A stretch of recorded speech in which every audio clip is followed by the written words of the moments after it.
انا ما وصلتش لكل اهدافي في 2025، وانا مش هقول لك في الفيديو ده يبقى عندك انضباط اكتر، تعمل مونك مود، تغير اصحابك، تغير البيئه بتاعتك. مش هقول لك اي حاجه من الحاجات دي، وانا مش هبان بيرفكت هنا. انا ما وصلتش لمعظم اهدافي، بس الخمس حاجات دول خلوا السنه دي احسن سنه في حياتي. الخمس حاجات اللي انا هقولهم لك دول، واي حد في اي مرحله ممكن يحققهم.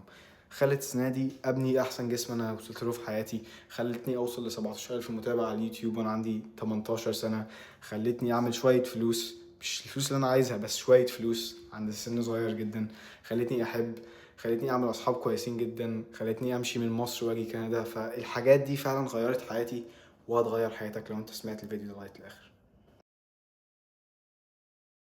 ليه الناس كل سنة هي نفس الصحاب، نفس الأفكار، نفس الأهداف اللي ما بيوصلوا لهاش، نفس حياتهم، مفيش حاجة بيغير؟ صعب جدا التغيير بالنسبة لهم. وأكيد في حل، أكيد في حل. أنت كل سنة ما تعملش نفس الأخطاء، نفس الهابتس الوحشة، نفس حياتك تفضل هي. أكيد في حل. أنا النهاردة أقول لك الحل دي، والحاجة اللي أنا أقولها لك دي سهلة جدا. وانا لما عرفتها كان الحياه كده فتحت ايديها ليا، قالت لي يا يوسف خد اللي انت عايزه. وانا بدات اطبقها من شهرين بس، والله في الشهرين دول كانوا احسن شهرين في حياتي، ومن سبب الحاجه دي. والكلمه دي هي experiences. انت اكيد كنت مستني في كلمه تانية، كلمه غريبه مش عارف ايه، زي experiences، الحياه اللي انت بتمر بيها. الحاجات دي كل حد بيمر بحاجه. يعني مثلا انا اتولدت في مصر، كنت بروح مدرسه مش عارف ايه، انا جيت من عيله غنيه وعيله فقيره.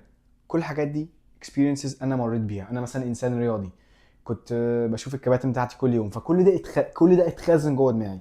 ولما كل الاكسبيرينسز بتاعتك تتخزن جوه دماغك، بتعمل ايه؟ بتعمل المعتقدات بتاعتك. تمام.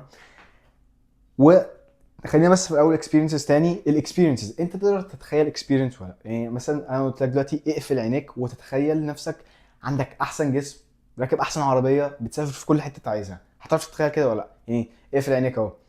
انا دلوقتي جسمي كويس جدا، انا دلوقتي مسافر الحته دي اللي انا نفسي اسافر فيها. تقدر تتخيل اللي انت تخيلته ده حقيقي. انا عارف انت فاكر ده هلوسه ومش عارف ايه، بس اللي انت تخيلته ده حقيقي. لما انت تعرف تفكر فيه وتتخيله ده حقيقي. هنوصل للحاجه دي بعد كده، بس اعرف اللي هو اللي انت تخيلته ده حقيقي. فهو المعتقدات بتاعتك، كل الاكسبيرينسز بتاعتك بتبقى تعمل كده ايه، زي حاجات صغيره كده بتتخزن جوه دماغك. والمعتقدات بتاعتك تعمل ايه بقى؟ بتعمل النموذج الفكري بتاعك اللي انت بتشوف بيه الدنيا اللي حواليك.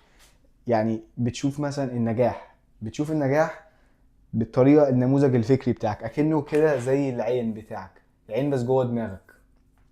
ده النموذج الفكري بتاعك. ومثلا الافكار اللي انت بتجيلك مش عارف بتيجي منين دي. انا افكار بتيجي انا انسان وحش، انا انسان فاشل، مش عارف اوصل لاهدافي. كل الافكار دي اللي انت هي بتجيلك مش عارف بتيجي منين. هي بتيجي من النموذج الفكري. يعني ما تفتكرش هي مثلا بتيجي من عند ربنا او بتيجي لا، هي بتيجي من النموذج الفكري بتاعك. تمام. الافكار.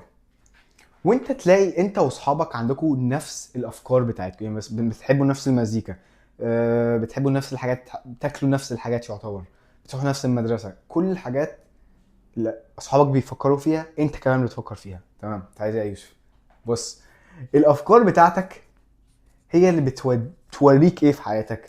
بتوريك مثلا الاوبشنز او البدائل او الاختيارات اللي ممكن تعملها. مثلا انت عندك مشكله، انت واصحابك عندكم مشكله، مثلا كلكم تخان مثلا، ولا واحد فيكم هيعرف يدي نفسه الاختيار او يشوف الاختيار اللي هو ممكن كل يوم يروح الجيم بانتظام او ياكل صح او يبطل يخرج معاكم. مش هتشوفوا الاختيار ده عشان انتوا عندكم نفس الافكار، وتقريبا عندكم نفس النموذج الفكري، وتقريبا عندكم نفس المعتقدات، وتقريبا اتولدتوا في نفس الحته بنفس الطريقه بنفس نوع التربيه. فعمركم ما هيبقى عندكم البدائل او الاوبشنز اللي مثلا الحد الناجح هيبقى عنده. ما تخافش، كل حد كده هو انت. مفيش حد مولود مثلا في عيله فاهمه كل حاجه، فاهمه ازاي تبقى ناجح جدا. انا كده، كل حد كده. فالاوبشنز اللي انت هتشوفها مش موجوده عند، يعني مش موجوده عند كل حد. فمش هتشوف الاوبشن اللي الانسان الناجح يقدر يشوفه. وبعدين لما تشوف الاوبشنز دي هتاخد ايه؟ نفس القرارات. نفس القرارات زي كل حد. مش هتبقى ناجح كل سنه، هتبدا اول شهرين هتبقى موتيفيتد ومش عارف ايه، وهتركن على جنب. بعد ديسيجنز اللي بيحصل الاعمال بتاعتك بقى. وهي الاعمال بتاعتك بتاعت كل السنه او كل الشهور هي اللي بتعمل ايه؟ هي اللي بتعمل حياتك. طب دلوقتي يا يوسف انت قلت لنا كل ده، انت عايز ايه؟ حياتك هتغيرها ازاي؟ الناس بتحاول تغير الاكشنز، بتعمل غير اسمه مش عارف، غير الانفايرمنت، غير البيئه، غير الصحاب، غير مش عارف ايه. ما تغيرش الحاجات دي، انت مش هتعرف تغيرها. هتعرف تغيرها ازاي وانت ما عندكش ايه؟ كل الحاجات دي ناقصه من عندك، ده ناقص. هتعمل ايه بقى؟ هتغير الاكسبيرينسز. طب ازاي اغير الاكسبيرينسز؟ انا مش عارف اعدي بحاجه، بس انا قلت لك تتخيل حاجه. قلت لك تتخيل اللي انت جسمك كويس وناجح ومش عارف، عندك العربيه اللي انت عايزها. تقدر تتخيل كده صح؟ هقول لك انا بعمل ايه بقى دلوقتي. انا من شهرين جبت ورقتين كده، كتبت نجاح ومثلا البيزنس. هي وحشه شويه بس مش مهم. البيزنس والنجاح. كتبت كل المعتقدات اللي عندي اللي هي بتبتدي ب اي، كتبتها بالانجلش طبعا عشان العربي هتاخد وقت عندي. اي والجادجمنت اللي هي مثلا النجاح وحش، النجاح صعب، النجاح بيجي لناس قليله، بس النجاح محتاج حظ. كل الناس فاكره الكلام ده، بس هو الناس دي لوزرز. بس البيزنس بقى، انا كنت كده يعني، انا ما تخافش، انا كنت كده برضه من الناس اللي هو فاكر النجاح صعب جدا بيجي لناس قليله. حتى وانا بعمل فيديوهات اونلاين عن تحسين الذات ومش عارف ايه، انا عندي نفس الافكار دي ونفس المعتقدات. فالنجاح والبيزنس، هتجيب ورقه وتعمل 45 دقيقه، ما بقاش اقل يعني. ممكن يا ريت بس تحط تليفونك في حته تانية تقفله وتديه لمامتك او اي حاجه. بطل تستعمل تليفونك واعمل تايمر 45 دقيقه. اقعد جيب ورقتين، اكتب نجاح وحاجه تانية، البيزنس او الجيم او الرياضه او اي حاجه انت عايزها. واكتب كل حاجه نيجاتيف، يعني كل حاجه وحشه، المعتقدات الوحشه اللي عندك ليها علاقه الحاجتين دول. تمام، دلوقتي معاك الورقتين دول وعملت 45 دقيقه كتبتهم. دلوقتي بقى انت هتعكسهم. تمام. يعني انا انسان عمري ما هبقى ناجح، انا انسان هبقى ناجح جدا. انا انسان جسمي وحش، انا انسان جسمي حلو جدا. وكل حاجه انت بص، انت هيبقى عندك دلوقتي ليستتين، دي الليسته الجديده بقى. تمام. بالحاجات الكويسه. تمام، دلوقتي هتقراها. هتقرا اول نقطه، تمام، وبعدين تقفل عينيك. تمام، تقفل عينيك دي كده، مش كرنج موضوع صح. هتقفل عينيك وبعدين تتخيل الحاجه دي. هتعمل كده كل يوم اول نص ساعه في اليوم وبس. كل الحوار ده هو عشان اقول لك تعمل كده، بس لازم كنت تفهم الاول. ولو انت ما فهمتش دي ما تروحش على 2 3 و4 و5. خليك في دي وافهمها. تاني بوينت دي هتبقى مع اخويا الصغير ابراهيم. وهو انا جبته في الميني بودكاست ده عشان هو فعلا اللي طبق النقطة دي. تاني نقطة اللي انا هتكلم عليها، وهي خليته اخ احسن، خليته عنده انضباط اكتر، خليته انا اعرف اعتمد عليه في اي حاجة، وخليته عارف هو عايز ايه في حياته. ومعظم الناس داخله 2026 مش عارفه هي عايزه ايه. فيا ابراهيم، ايه اللي انت عملته في 2025 اللي فعلا غيرك وخلاك احسن وخلاك عارف انت عايز ايه؟ حاجة أنا عملتها غيرت لي حياتي جدا، اللي هي أنا بدأت أعمل فايتنج. لعبة اسمها موي تاي، هي زي كيك بوكسنج كده، قريبة جدا عن كيك بوكسنج. اللعبة دي غيرتني ليه؟ خلتني واثق في نفسي أكتر، خلت الناس تعمل لي respecting، وأهم حاجة طبعا خلتني عارف أنا عايز ايه من حياتي. اللعبة دي خلتني أعمل exploring نفسي أكتر وأعرف أنا بحب ايه. لدرجة اللي أنا هدفي دلوقتي في الحياة اللي أنا أبقى UFC fighter، يبقى عندي بلت، أبقى world champion. وده طبعا الهدف ده انا واثق من نفسي ان انا اعرف احققه. بس ده ازاي فايتنج فادني. طب لواحد صغير عنده 14 15 16 حتى حاجة و20، ايه حاجة ممكن يعملها في 2026 عشان فعلا يغير حياته؟ قولها في نقط سريعة. قول له المفروض يعمل ايه عشان يغير حياته اللي انت عملته. حاجة تعملها عشان لو انت عندك 14 ل 15 سنة كده، لو بتبدأ تغير لك حياتك، اللي انت تبدأ تروح الجيم، تعمل فايتنج، شوف انت بتلعب باسكت، شوف انت بتعمل ايه. اثبت في حاجة واحدة بس. كل حد هيفضل يقولك كل حد هيفضل يقولك ما تعملش كده غلط. انا لما بدأت فايتنج كل حد كان ضدي.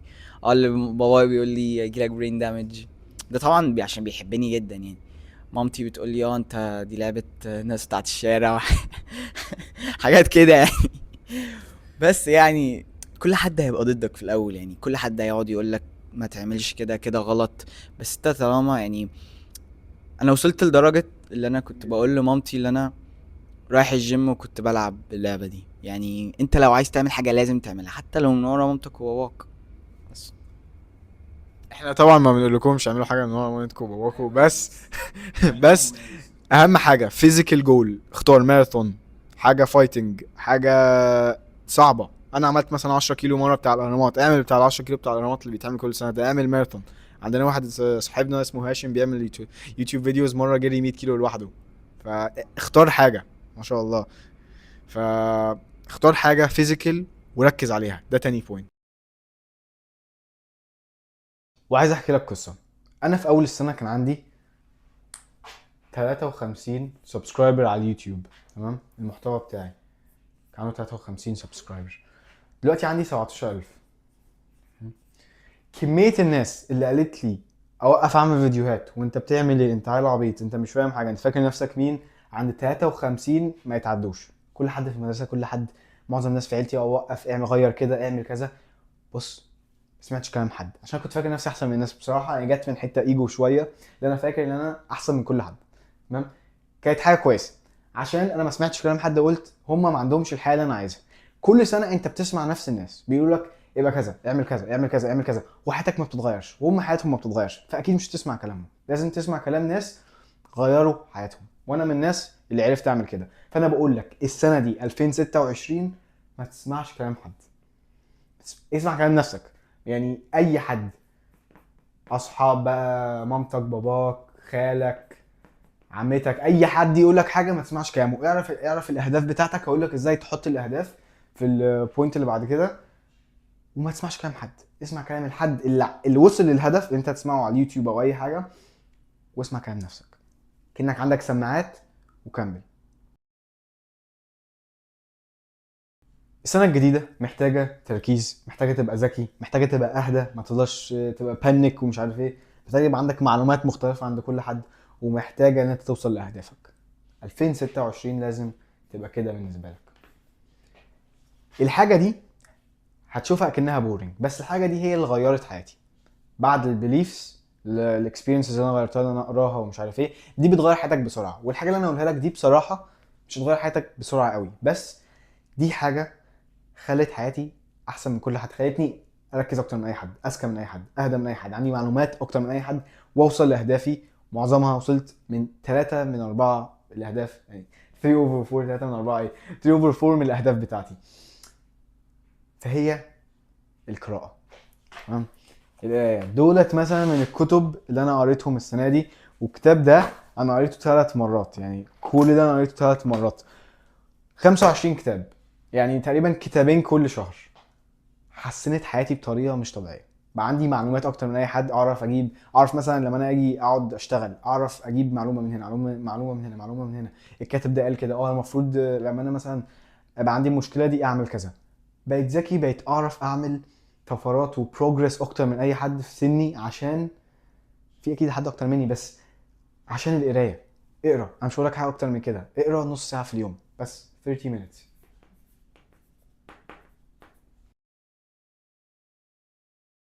عايزك تقول لي الانسان اللي انا هقرا له الحاجات دي هيبقى ناجح وهيوصل لاهدافه ولا لا؟ عايز اجيب احسن درجات في المدرسه واخلص اي بي دبلومه. عايز اعمل يوتيوب فيديوز كل يوم، عايز اعمل تيك توك فيديوز كل يوم، عايز اشتغل على اونلاين بيزنس بتاعي كل يوم، عايز اتقبل في جامعه كنديه، عايز اروح الجيم، عايز اعمل منتج او برودكت لليوتيوب بتاعي والبيزنس بتاعي. اكيد الانسان ده مش ده هو ده انا على فكره، بس اكيد الانسان ده مش هيوصل لاهدافه، تمام؟ وانا بقول لك بليز ما تعملش نفس الغلط ده. اختار 3 اهداف، هقول لك ازاي تختارهم دلوقتي. بس 3 اهداف وركز عليهم، ما تركزش على اي حاجه تانية. ممكن رابع واحد واقول لك ده بونس كده، يعني لو عندك الحاجه دي في حياتك او ما عندكش، تمام؟ فهو الاهداف ما تعملش غلط ده. اول هدف المفروض يبقى عندك يبقى هدف بيرسونال. مثلا عايز اجيب مثلا 15,000 متابع على اليوتيوب، سهله. هدف فاينانشال، كل حد محتاج فلوس اكتر اليومين دول.